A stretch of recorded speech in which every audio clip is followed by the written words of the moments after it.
Hi everyone, welcome to the Self-Sufficient Mercantile. Thanks for joining us today. I'm Jackie. Today we're going to be planting some winter crops here in Southern California. We have two unique seasons here. One is the warm season, one is the cool season. So we already have some stuff planted. We're going to be adding to that some peas, radishes, and some greens. And we'll go ahead and take a walk inside this greenhouse and you can see what we have grown right now.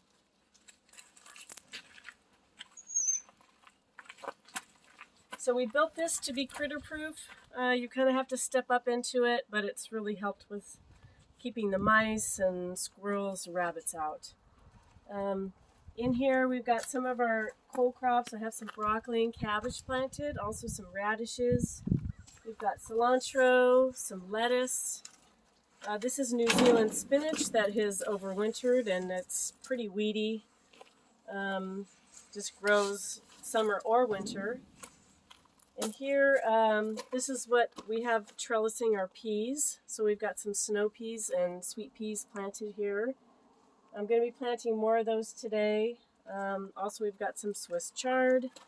Over in this bed, more chard. We've got some arugula, some spinach. Germination is kind of spotty, so I'll be replanting some of that. And then some kale, a couple more broccoli plants. So in this bed right here, I cleared out some tomatoes that I had tried to grow late fall, but we've had some really cold weather, so they got frosted, and I just decided it wasn't worth keeping them in. I just pulled them out. So what I'm going to do today is I just put up a little makeshift trellis. It's nothing fancy. It just shows you that you can do what you can with what you've got. So I'm going to be planting some Oregon sugar pod snow peas in the back here on this trellis, and they'll go up, and I'll be planting some of these shorter crops in the front, some radishes, and then we'll do some spinach, some lettuce, and then some kale. So normally I do pre-soak my seeds before I plant them. It just helps with germination, but right now I'm just kind of in a hurry to get these planted because it is a little bit later in the season.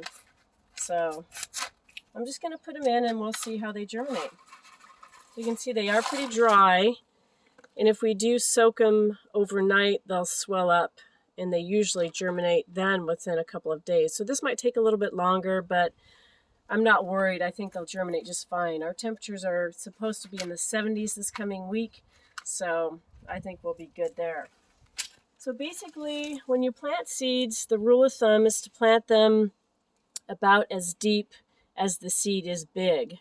So I don't get real technical, and I've been gardening forever. So I just dig a little trench here, and then I'm just going to plop these in about an inch apart, and then I can always come back later if some of them don't germinate, and then I can just pop some more in the blank holes. So that's good. We'll just do that for now, and then just cover them up. And then I just usually pat them down, and then we'll water them in once they're in too. Now this bed, it's really interesting. These are our raised beds in this greenhouse. There are a ton of worms in here. So all this top layer is really good dirt. It's just kind of like pure worm castings. Everything does really well in this greenhouse because of that. So what I'm going to do now is just kind of even the bed out.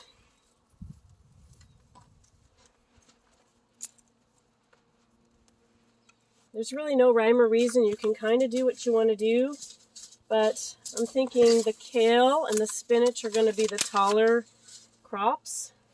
So what I'm going to do is come right in front of where I planted the peas, and I'm just going to do a long row. And you can see that the kale seeds are really small, so they don't really have to be buried that deep. And I just kind of grab a handful and just kind of move my fingers to kind of sprinkle them. You don't have to really grow them far apart. You can kind of grow them close together and get more of a baby kale, which is probably preferred for eating anyway. So that's good there. I'm not going to cover those up until I get my other things planted because I don't want to forget where I put the row. So then I'll just go in front of that and do another row here. And then I'm going to do the spinach here. And again, I'm going to plant them pretty close together. That way we can cut them for baby spinach.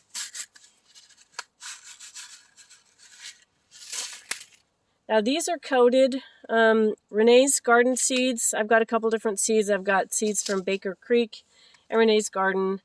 And all of these are certified organic. So the coating they put on here is certified organic.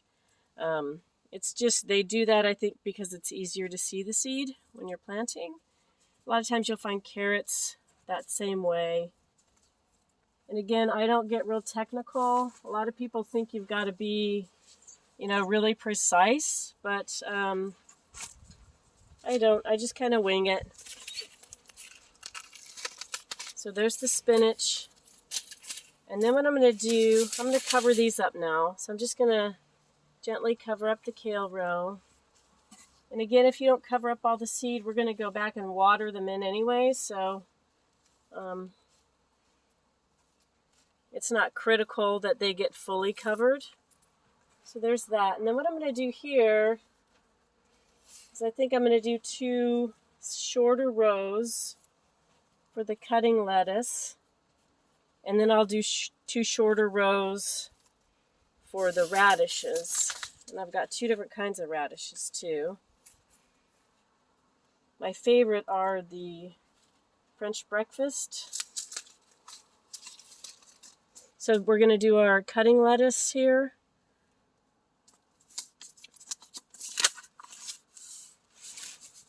You can see the seeds again are pretty small. And again, the rule of thumb is, to cover them pretty lightly because these seeds are so small. So you don't want to be burying them too deep or you're never going to get them to germinate. So I just kind of go along and sprinkle them. I'm moving my fingers like this as I'm putting them down. So they're just dropping. Some people I've seen use old salt shakers or, herb containers that you get herbs in that have the bigger holes in them. You can do that too and just kind of sprinkle them on there. So we'll do that. Just going to cover these really lightly. The thing with lettuce that I've seen too is that, even if it's right on top and doesn't get covered, it still germinates very well. Get this out of here. That's from the tomatoes that I pulled up earlier. It's not a big deal to leave stuff like this in because it's just going to biodegrade and it's really good food for the worms that are already in this bed. But anything that's kind of in the way, I'm just going to pull out for now. So these are the French breakfast radishes. These are one of my favorites. Radishes are great because they only take maybe 20 to 30 days to get that crop. So these I'm a little bit more careful with. You can see the size of the seed again is pretty small. But I do try to space them a little bit because I don't want to come back and thin them out. So I will try to drop them about 1 inch apart. If you happen to get a couple, see I just got 2 together there, I'm not going to worry about it. They'll just be smaller. You can always thin them out, but I never do. I'm going to plant some of these German Giant. This is the first time I'm growing these, so I'll be curious to see what they turn out to be.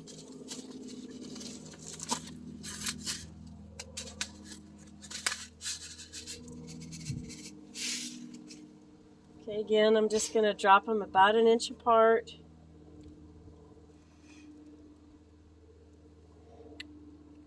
A lot of people think this is tedious to seed stuff, but I think it's relaxing, and it's one of my favorite pastimes. Okay, so I'm going to cover these up. just real lightly. And then just tamp them down. And then what I'm going to do is we did save some rainwater from the last storm that we had, so I'm just going to collect some out of the containers that we have in a watering can, and I'm going to water this all in. Okay, so what we did is we collected some rainwater off of our dog kennel, and we have another couple of bins up by our shed as well. But this is close to the greenhouse, so I'm just going to use a watering can. We collected quite a bit of rain just in the small storm that we had, and might as well use it rather than paying for city water at this point. I'm just going to fill up my bucket and carry it into this house.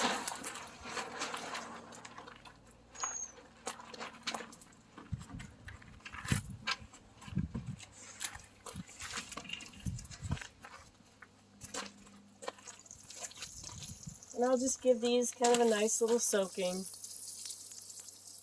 What you're trying to do is just soften up that seed so it can germinate. And again, this is really the perfect weather that we're going to be having here in this coming week.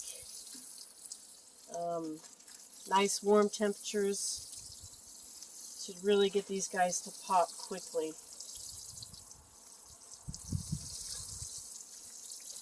And I'm not going to fertilize or anything right away. I'm going to let these come up. And then what we'll do is we'll do kind of a mild, like a fish fertilizer, fish emulsion. And they should be good to go. All right, guys, thanks for joining us today.